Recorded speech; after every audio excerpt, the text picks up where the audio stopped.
4th chapter, beginning with the 12th verse. When Jesus heard that John had been put into prison, he withdrew to Galilee. Leaving Nazareth, he went and lived in Capernaum, which was by the lake in the area of Zebulun and Naphtali, to fulfill what had been said through the prophet Isaiah. The land of Zebulun and of Naphtali, the way of the sea, beyond the Jordan, Galilee of Gentiles. The people living in darkness have seen a great light. On those living in the land of the shadow of death, a light has dawned. From that time on, Jesus began to preach, "Repent, for the kingdom of heaven has come near." As Jesus was walking beside the Sea of Galilee, he saw two brothers, Simon, called Peter, and his brother Andrew. They were casting their nets into the lake, for they were fishermen. "Come follow me," Jesus said, "and I will send you out to fish for people." Well, at once they left their nets and followed him. Going on from there, they saw two other brothers, James, the son of Zebedee, and his brother John. They were in a boat with their father Zebedee, preparing their nets. Jesus called them, and immediately they left the boat and their father and followed him. Jesus went through Galilee, teaching in their synagogues, proclaiming the good news of the kingdom, and healing every disease and sickness among them. News about him spread all over Syria, and people brought to him all who were ill of various diseases, those suffering severe pain, demon possessions, those having seizures, and paralyzed, those that he healed them all. Large crowds from Galilee and Decapolis and Jerusalem and Judea and the region across the Jordan followed him. The gospel of our Lord. Thanks be to God. Please be seated.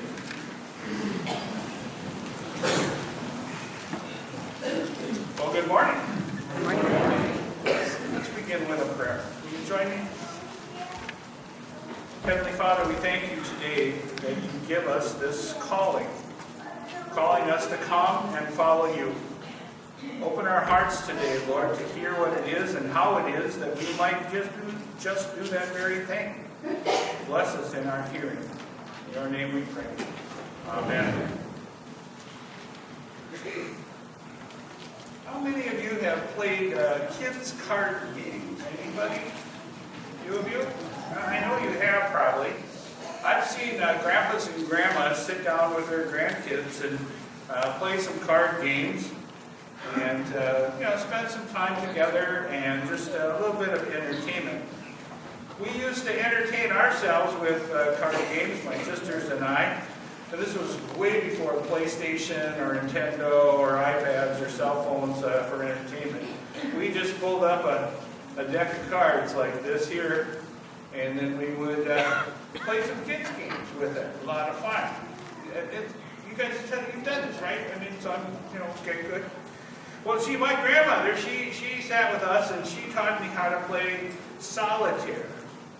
And I can remember to this day her phrase. She said, "That old man solitaire, he'll get you every time." And sure enough, it's true. Even if you play it on the iPad, or at work. My sisters, they like to play a different game. They enjoyed getting back at me, although I was very innocent of anything, I'm sure. They loved a card game called 56 Pickup. 52. Let's try it again. My sisters loved this game called 52 Card Pickup.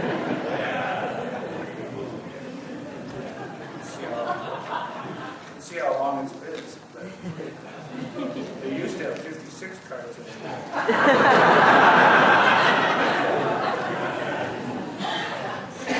Well, there's this other children's card game. And it was a lot of fun. We'd sit around on the table or the circle and the like, and we'd deal out the cards, and you'd get some cards in your hands, and then you'd put a pile of leftovers in the middle of the deal, and you try to match the cards up or the suits up and that kind of thing. And with that, then you would ask the other person if they had a particular card. So you have an 8, and if you don't have an 8, you'd say to the person, "Go fish." Very good. That's right. You played this game, I'm sure. Go fish. That's right. You'd say, go fish, and then you'd have to draw a card, and if you got the card, you keep playing, and then, the game is a lot of fun. But go fish is the thing you like to yell out because they didn't have the card, or you didn't have the card for it. Go fish. Well, a lot of fun playing that game. However, that's not the point of this whole thing. It's just a way for you to remember the phrase, go fish. Because Jesus calls his disciples and sends them forth to do what? Go fish. Go fish for people. Oh, hey, just an aside here. You folks.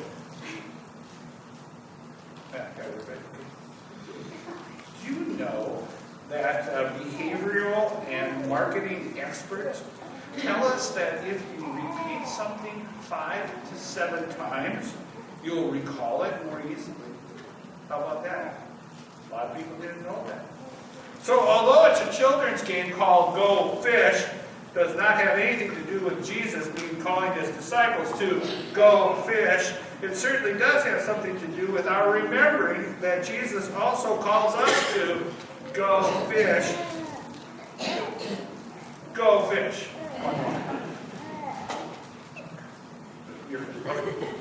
Oh, by the way, this group here. Do you know that experts also tell us that the human brain will remember things better if they're presented with the negative of what something is not rather than what something is and what it's connected to? I know. So our brains will remember go fish, but we can't unless we apply it to what it's attached to, what it is that we should go fish for. And if you do it in the negative, it's a lot easier to remember. Jesus does not call us to go fish for crappies. As good as some of you are at catching crappies, or sunfish, or perch, or northerns, or bass, or Xander vitreus. It's Latin for walleye. Just showing off here. Jesus does not call us to go fish for walleyes as much as we like eating them and those tasty little fillets sizzling in the pan and the like. Jesus does call us to go fish for people. So he says, as we heard earlier, come follow me, Jesus said, and I will send you out to fish for people. And at once, or immediately, they left their nets and they followed him. Now this group here, you may not know this, you may not be aware of this at all, but experts also tell us that our brains remember twice as much information when we combine that information with music or song. It's very true. You ask any elementary school teacher, and they'll tell you that this is true.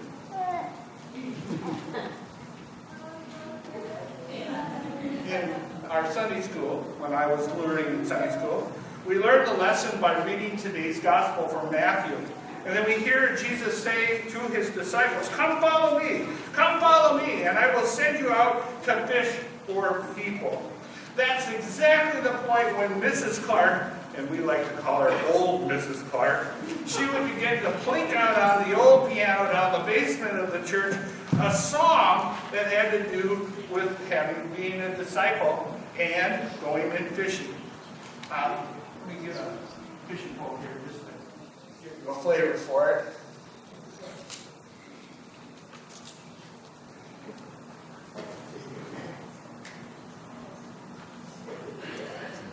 Does anyone know this song? I believe you do. Do you? Can you help me a little bit? Sure. Yeah. I need because I can't find the note at all. You want me to just sing it from here? Well, sure. Let's do that. I will make you fishers of Yeah, go men, ahead. fishers of men, fishers of men. I will make you fishers of men if you follow me. See, that's the way it works, just like that.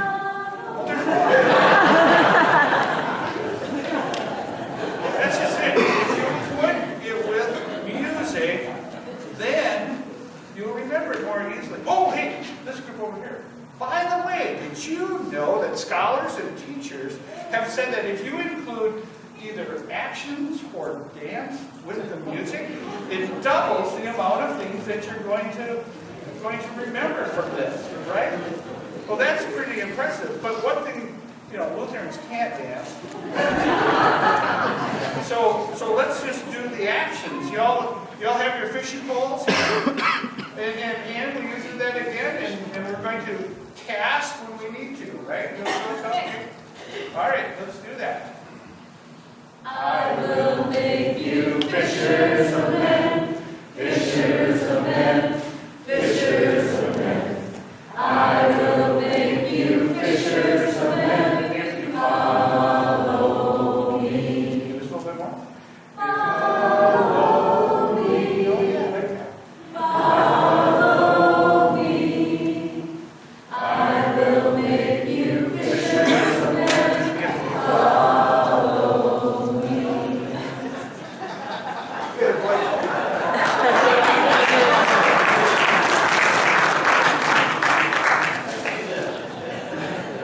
If it'd been a 20, we would have been on it like that. Go fish, go.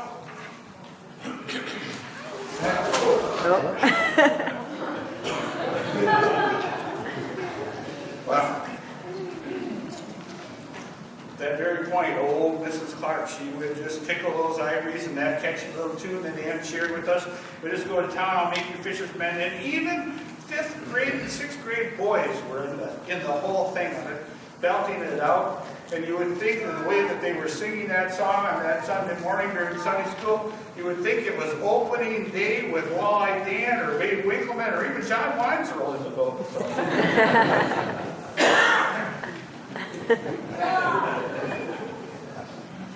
You see, Jesus called his disciples, Peter, Andrew, James, John.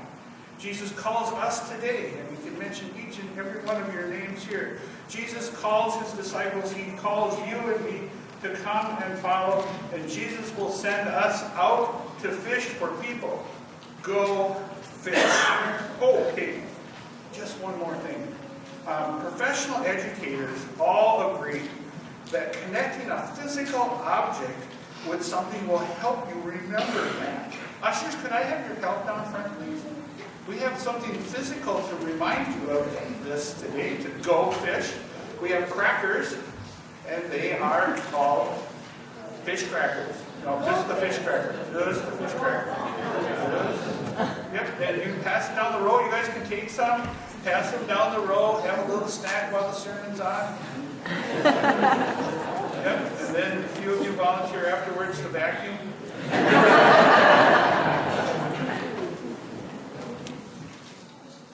You see, we want to remember that we are called to go fish. Now, we don't preach about crackers or card games or silly songs or any of those things. We don't preach about pineapples or community mailings or electric signs or welcome neighbor cornfeeds. We do not preach about this church or other churches or the pastor or anything else. We do preach about God's love for us in Jesus Christ. We do preach about a living relationship that we have, about a love that transforms us. We do preach that we are broken because of sin, and that brokenness can be forgiven and healed because of what God has done for us in Jesus Christ. We do preach about those things. We believe that God's great love that brought us into this world is a love that will transform us in this world and beyond. Today's gospel is about sharing that good news with others. That we reject sin, we accept that grace in our lives, and that we begin to live as people who share the light with others, as you heard read. Jesus is the light of the world, and so we should go fish. Well, in case you just forgot what we're here for today, psychologists and scientists who have studied the brain discovered that more senses that you incorporate, so in other words, taste and smell and sight and touch and all the rest, are an important part of remembering what the lesson is or what the information is. So if I could have Ava and Stephanie, would you grab those two bowls there? I want you to use most of your senses that you would like and take one of these delicious Sour Patch gummy worms and taste it, smell it, feel it, and pass it down the road. And when you think of that, you're going to go what? Go fish. Go fish. Okay? Well,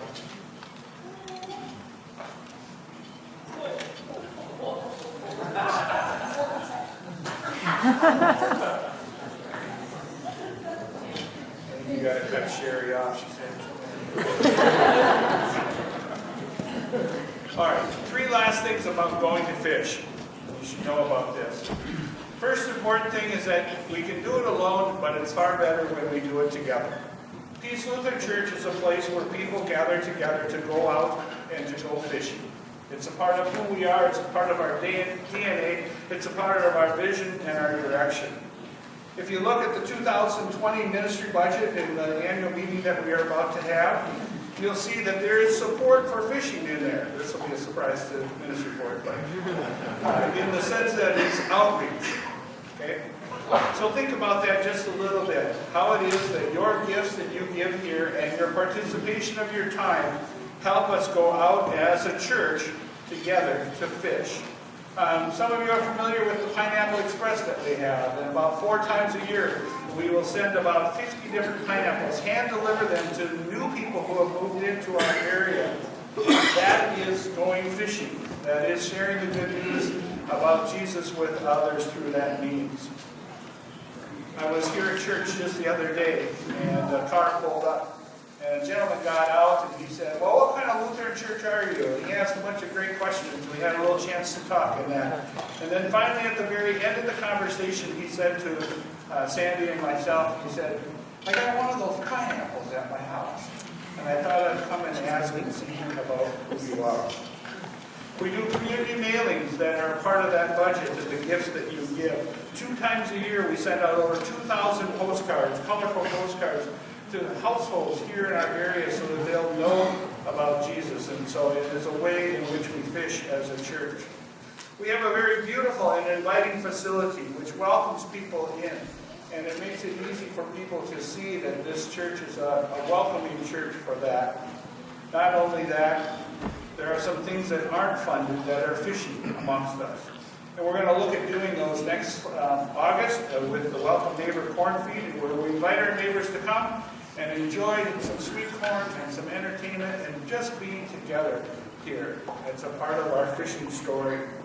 Not only that, but we have this whole ability to reach out beyond our doors in a different way. And our catchphrase is, it has a little yellow card on it, and it is that Peace Lutheran is worth the drive.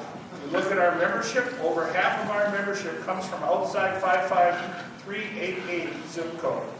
And with that, we reach out to the communities all the way around us. So this year, in June, we're going to go down to the Spaßtagen in St. Bonnie's, pointing at Ben and Kelsey there. We're going to have a welcome tent, a hospitality tent. We're going to hand out some bottles of water and some things and welcome kids and tell them about Peace Lutheran Church in St. Bonifacius, Minnesota. And then later in July, we're going to be at the Rails and Trails Parade in a special way, in a new way this year. And then lastly, we're going to be down at Mayer. Beautiful. Wait, we got a whole bunch of people from Mayer over here. Mayer, Minnesota, and it's called Mayer Rising. We're going to have the hospitality sent up. Hopefully we'll have the little yellow car sitting right beside it, and then hand out bottled water and tell people about Peace Lutheran Church.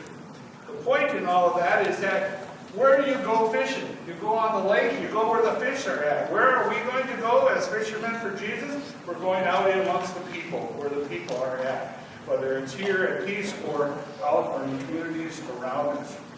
And lastly, it's this. The number one way that people come to experience God's love in Jesus Christ is by a personal invitation from you. You are the fisher people who are out there extending that message and that welcome. Just the other day, I heard the story about a mom who was sitting with a friend of hers at the basketball game for the kids, a sporting event. And as they talked, they got into a conversation about church. And the one mom says to the other mom, "You should come see Peace Lutheran Church and see what was going on there." That is wonderful. and is making a personal invitation in a very wonderfully kind and gentle way. That's the way it works. You are the ones to go fishing. So Jesus said, come follow me, come follow me. We're going to go where the people are at. We're going into neighborhoods and businesses, community events. We are going to follow Jesus and lay aside all the stuff that keeps us from doing so. With Jesus with us as we go, we are going to go and fish. Very good. Beautiful. Did you all get enough to eat? Oh, there's more? Oh. Yeah. I noticed that a lot of people up front took more right away. All right, let's stand if you would. Let's join in singing our song.